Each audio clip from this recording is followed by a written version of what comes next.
Welcome, comic lovers. Old Comic Guy coming at you with another comic haul. This is another local comic shop haul. Not my regular. At one time it was. This is going to be from Greg's Comics. Greg's Comics is in Mesa. I think they're Mesa officially. It's at Guadalupe and Alma School if you're local. If you're not, it's Mesa, which is really part of the Phoenix metro area in Arizona. And at one point, like I said, it used to be way back in the day, one of my many bouts of stopping collecting for a particular time. Basically, kids' money, they eat it up, like amazingly so. Now that the kids are older, of course, I collect again, and so I'm going to go over what I got, and we can kind of go through that. So right now we have, first up, obviously I'm going to get every All-Star Squadron that I can find. This is number 67. This is a newsstand. It's in fairly good shape. This is the last issue of All-Star Squadron. It ran for 70, sorry about the glare. There were officially 70 issues, 67 regular issues, and then 3 annuals. This is written by Roy Thomas, art by Arvell Jones, and Tony DeZuniga, and then the covers Tom Greinberg and Tony DeZuniga. Let's see. All-Star Squadron was created by Roy Thomas and Jerry Ordway. It ran from 81 to 87. It does have a sequel series that would start in 87 called Young All-Stars, basically dealing with the results of the Crisis on Infinite Earths. This issue retells the first story of the Just Society, which was originally in All-Star Comics number 4. It does give more details. It's not just a reprint. So this does give more details. And then at the end of this issue, Roy is actually announcing the sequel series, which is called Young All-Stars, which I also pick up whenever I can, which began in 1987. So that's pretty cool. He didn't have a lot of All-Star Squadron.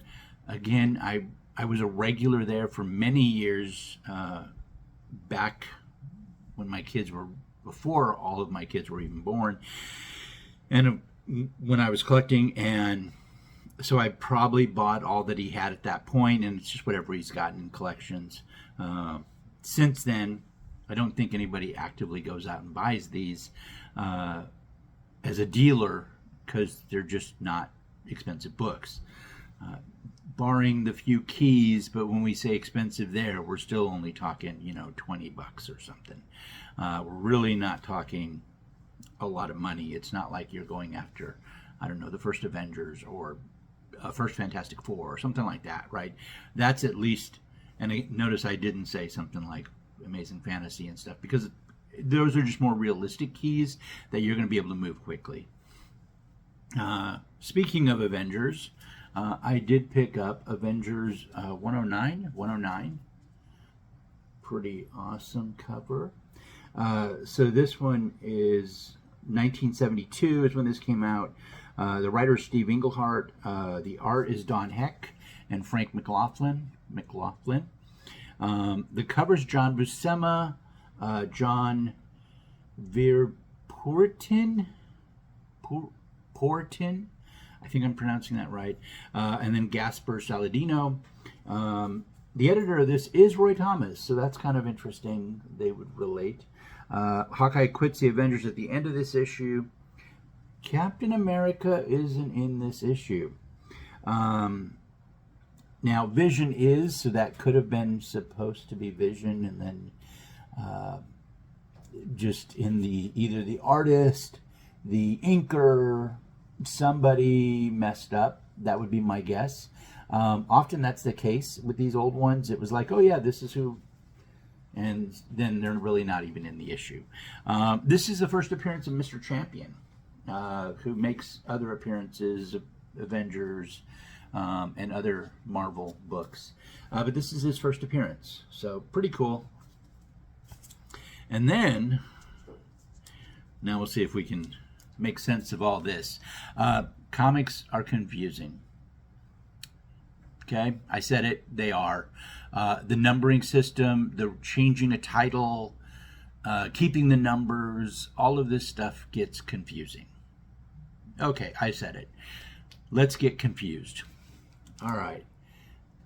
This is a DC 100-page super spectacular, starring the Flash and some Flash stories. Awesome. Okay, so here's the issue with this. This is actually the last issue of the series. Its number system is DC 22. This came out in 1973. The number system actually started with DC number 4, and ran through DC 22. They only ran through 71 to 73, this being the last issue. But interestingly enough, you'll notice it's the Flash, and these are just Flash stories. DC 7 through 13 actually had dual numbers. I told you, confusing. All right, so they had dual numbers. So they were part of their featured title. So if they had had the Flash in it, it would have the DC, where is it? It's actually right here. It would have the DC 22 number system, and then would also have whatever Flash number this was. So normally these 100-page spectaculars came out instead of an issue of the Flash, or of Superman, or of Batman, or of whoever was in it, okay? Whoever the main character was. So, and that's the case even with this one. So this 1973, there was only 11 issues of the Flash, and then this one. They actually incorporate the DC 100 pages into the regular series and just call it that, okay? This served multiple purposes, and a lot of people don't realize how powerful these are. So these are reprints. They're all reprints. But what do?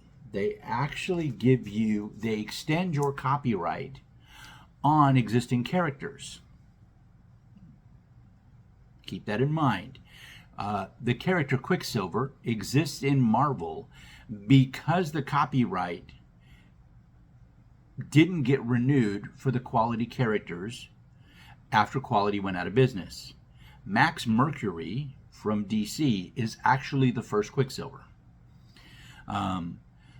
Captain Marvel, Shazam Captain Marvel, the first Captain Marvel, didn't, after Fawcett went out of business, stopped producing Captain Marvel comics, that copyright didn't get renewed when DC took license and then ownership of the character.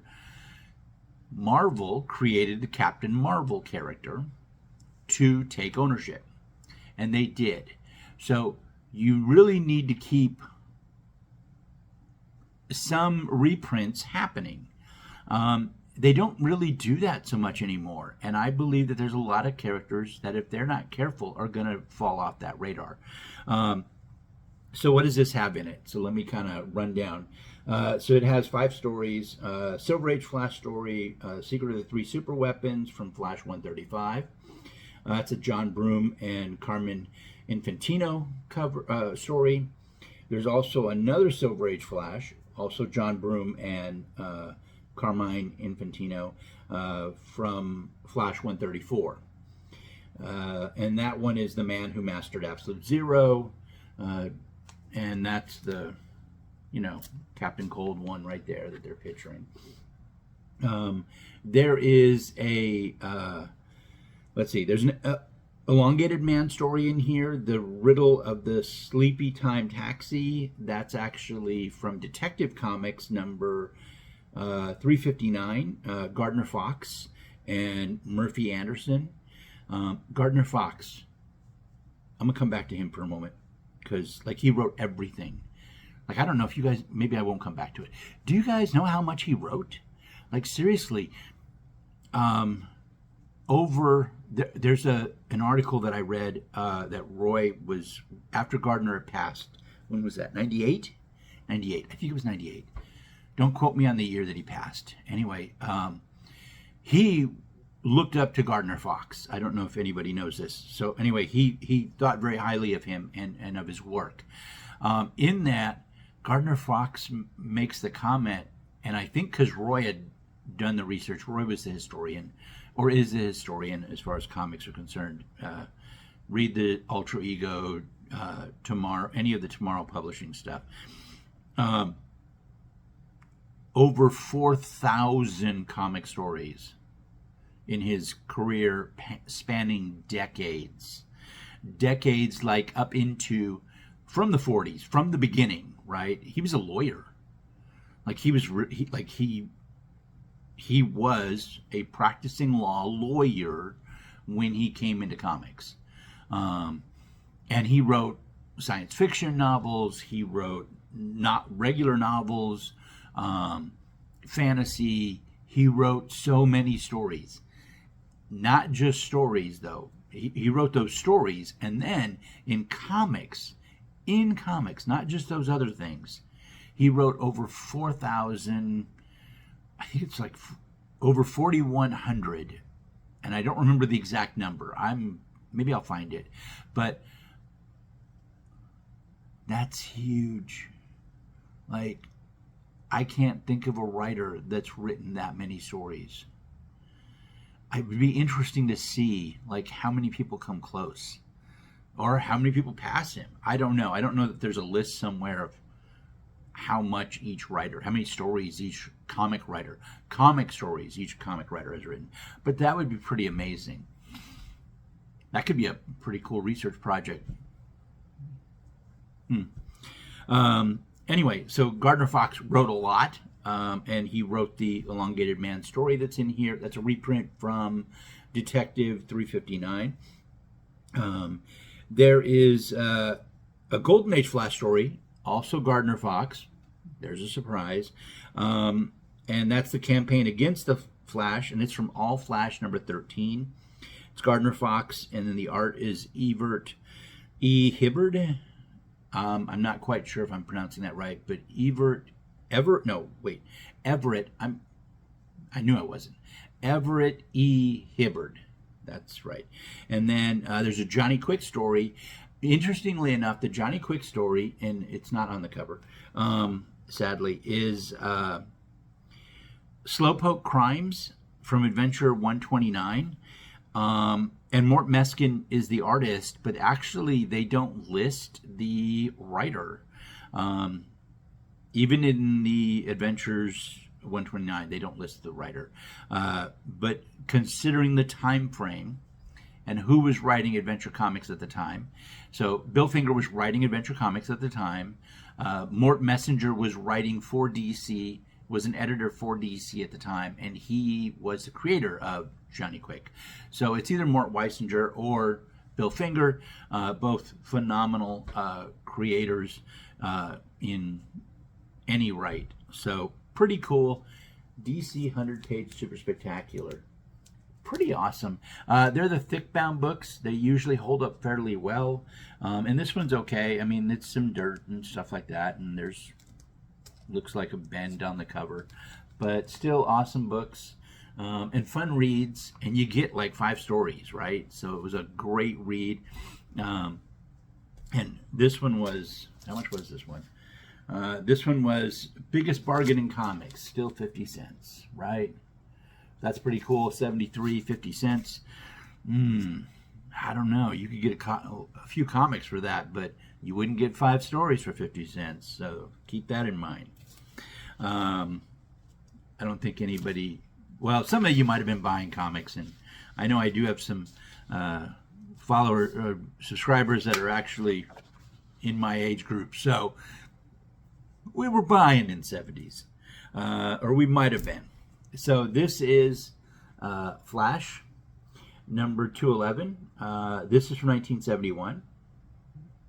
And let's see. There's a few stories in here. The main story is Cary Bates. Cary Bates is a writer that did the whole Trial of the Flash. He put himself in comics. Not like he's the only one that's done that, but it's pretty cool. And the art is Irv Novick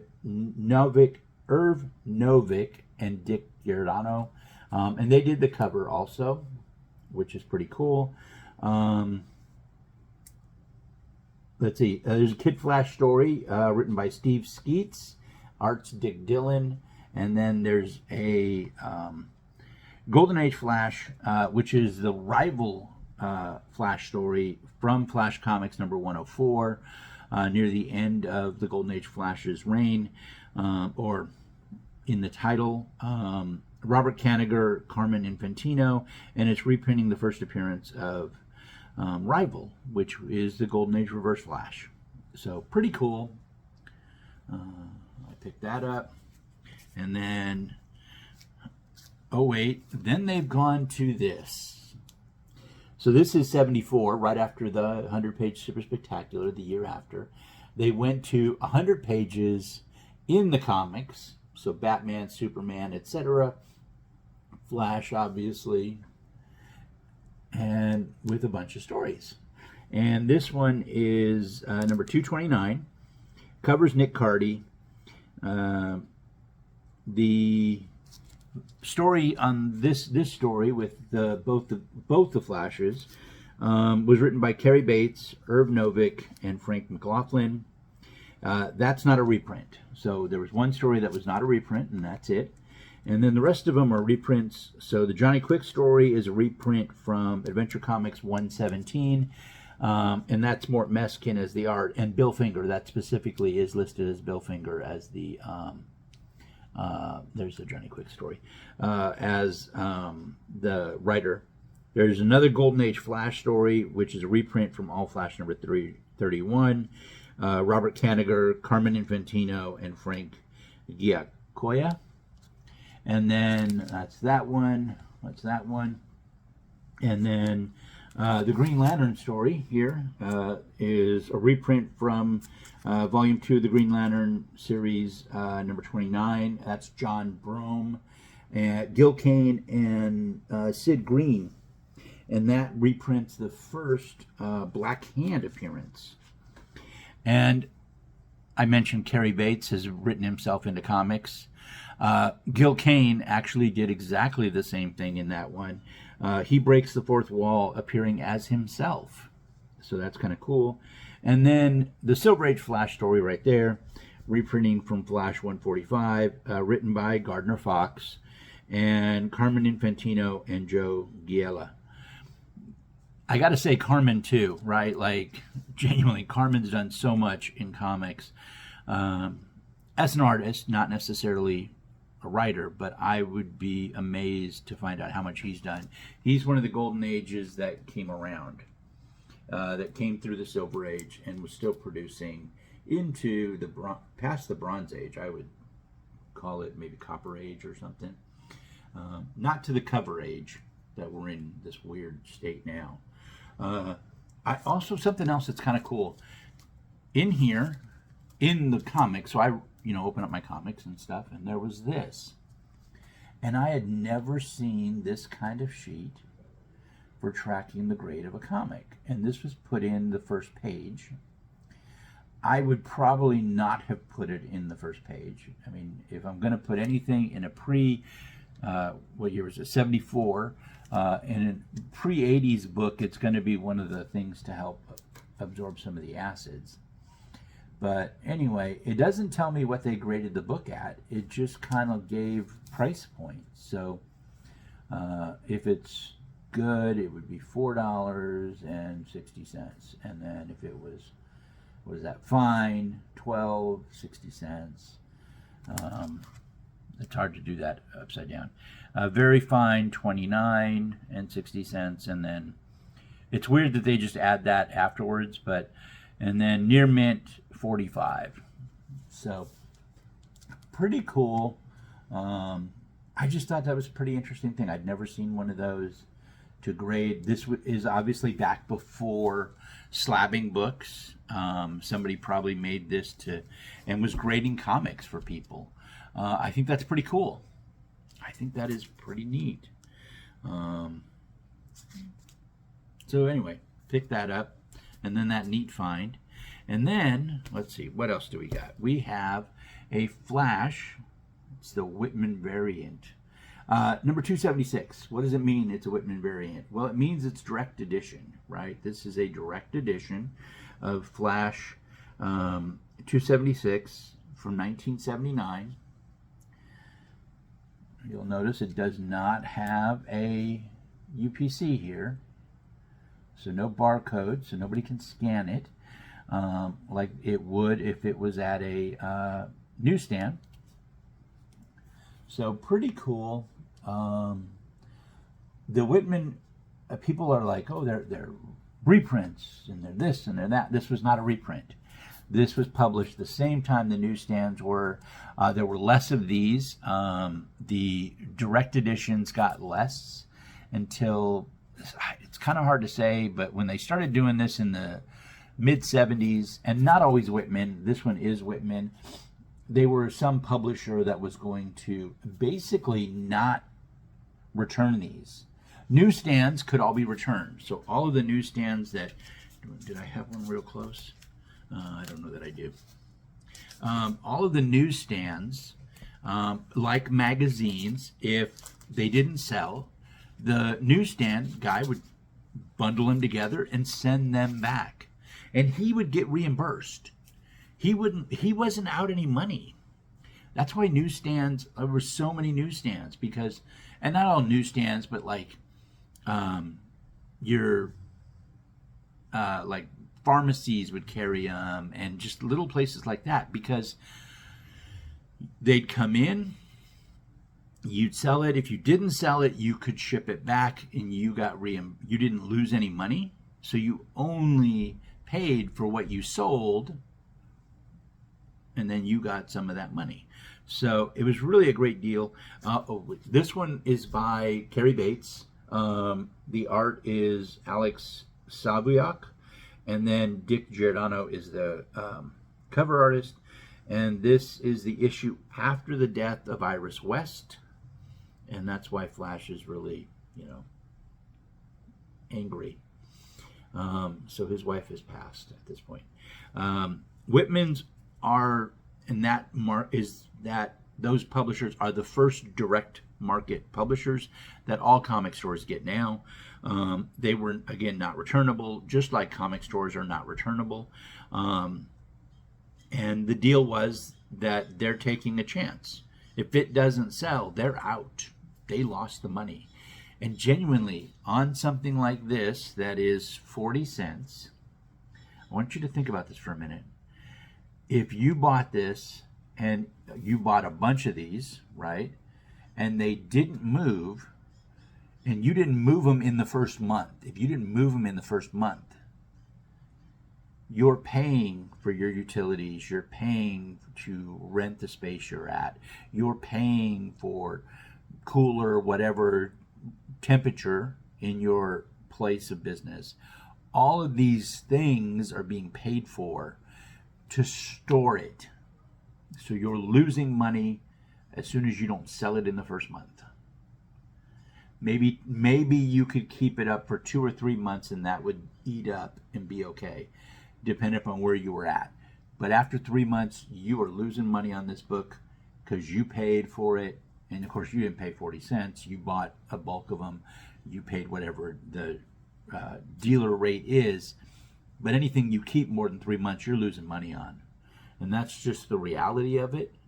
Back, even to this day, even like comic shops today, if they're not moving it in 3 months after they have it on their counter, they are losing money. Now, given they're not 40 cents, they're $4, right? So it takes a while to lose that money, but they are still losing money. It's why it's a risky business. It is. And it's hard right now, because now they pay outright in the beginning, and then if you don't move it, you are really in trouble. Now, you can hope it'll become a key a year down the road, and that's what most of them do. Obviously, they put it aside, hoping it's going to be a key in a year, 5 years. They'll make a movie, whatever. but it's still risky business. And there's a huge market for stores to really struggle because of this. Next up, we have Justice League 198, just an awesome cover. 1982, this is Jerry Conway, Don Heck, and Brett Breeding. It covers Ross Andrew and Romeo Tongol. And the editor is Len Wayne, which I like. And then this has Batlash, Cinnamon, Jonah Hex, and Apache, and Scalp Hunter. Yeah, so the Justice League ends up in the past. Pretty cool. Then we have Justice League 201. Justice Leagues are always just fun, just like the Avengers. So much fun. This is 1982. This is number 201. Written by Jerry Conway. Don Heck, Bob Smith are the artists. And then this cover happens to be a George Perez cover early in his time with Dick Giordano, which is pretty cool. And then I love George Perez. I love his artwork. Another person I really enjoy the artwork of is Rich Buckler. And oh yeah, I found number 211, which is a Rich Buckler cover with Dick Giordano. Also, Dick was the executive editor, so he was basically everybody's inker. This is 1983. It's written by Jerry Conway. The art's Rich Buckler and Romeo Tongol inside, and then Rich Buckler and Dick Giordano did the cover. Pretty cool. Then we have Justice League 251. This is the writer is Jerry Conway still. Art's Luke McDonnell and Bill Ray. The covers Luke McDonnell and Dick Giordano. And again, I mentioned he was the executive editor. This is that JLA Detroit. That's kind of the naming it's been given. JLA Detroit. That was Batman, Elongated Man, Gypsy, Martian Manhunter, Steel, Vibe, and Vixen at this point. Aquaman had been part of it at one point, but he wasn't at this one. And then we have 254. Same writer, art crew, and everything on this one. So, and of course, it's still Detroit, JLA Detroit. One of the things I loved about JLA Detroit was this guy, Steel. I loved that he was a legacy hero. He was the grandson of Commander Steel, which I think is kind of cool, from the All-Star Squadron. And Steel had his own comic initially, which was also written by Jerry Conway. I think Jerry Conway created the character Commander Steel, so that's pretty cool. This is issue 256. Right? Yeah, 256. This is from 1986. This is J.M. DeMatteis as the writer, and then Luke McDonnell and Bob Smith as the art, and then Luke McDonnell and Dick Giordano as the cover. And this is really where everything's starting to fall apart. And now we're just going to ruin everything here. So this is issue 258.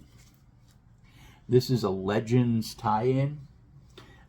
It's part of the Legends event. This is from 1987. The writer is J.M. DeMatteis. Art's Luke McDonnell and Bob Smith. And then Luke McDonnell and Dick Giordano are the cover. And this is really the end. Like, really the end. Martian Manhunter disbands the League, so Batman's already left. Martian Manhunter disbands the League because of President Reagan's, this is 87, so President Reagan's ban on superhero activity.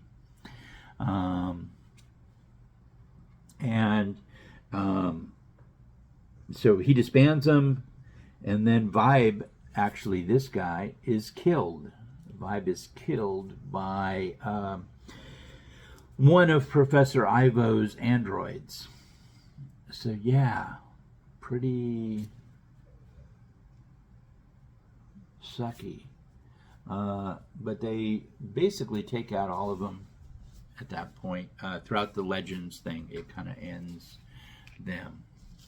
So That's my haul. This is from Greg's Comics in Mesa, Arizona. A wonderful little shop, usually pretty inexpensive, so that's kind of cool. He doesn't do like dollar bins or anything like that, but his stuff's fairly reasonable. He also doesn't worry too much about condition, so he's not like looking. Not that he doesn't have some stuff that's higher condition. A lot of his stuff is just decent. It's not bad. And it's wonderful to pick up what I did. So pretty nice haul. That's it for now. We'll have some more coming at you. Remember, the Father's Day video is coming up, and I have some good stuff for that, I think, and I hope everyone will enjoy it. So, all right, you guys take care of each other. Have a good day.